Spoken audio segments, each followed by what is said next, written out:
আজ সকালে দক্ষিণ পশ্চিম বাংলাদেশ এবং সংলগ্ন গাঙ্গেয় পশ্চিমবঙ্গের উপর একটি নিম্নচাপ তৈরি হয়েছে।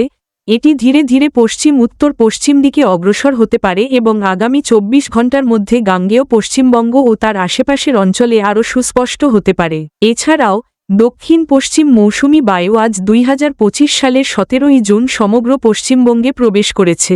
এর প্রভাবে দক্ষিণবঙ্গের জেলাগুলিতে বেশিরভাগ জায়গায় হালকা থেকে মাঝারি বৃষ্টিপাত বা বজ্রবিদ্যুৎ সহ বৃষ্টিপাত তৎসহ কয়েকটি জায়গায় ভারী থেকে অতি ভারী এবং 1 বা 2টি জায়গায় অত্যন্ত ভারী বৃষ্টিপাতের সম্ভাবনা রয়েছে।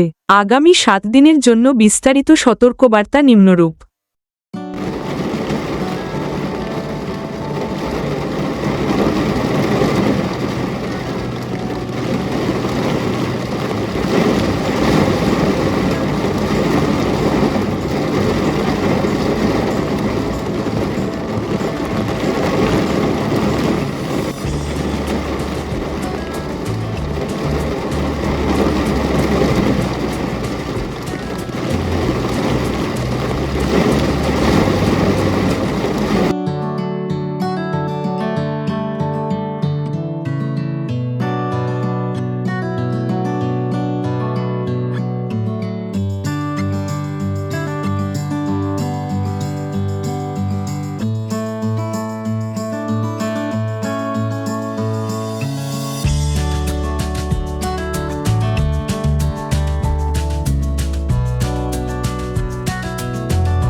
আঞ্চলিক আবহাওয়া কেন্দ্র কলকাতার পক্ষ থেকে আপনাকে ধন্যবাদ।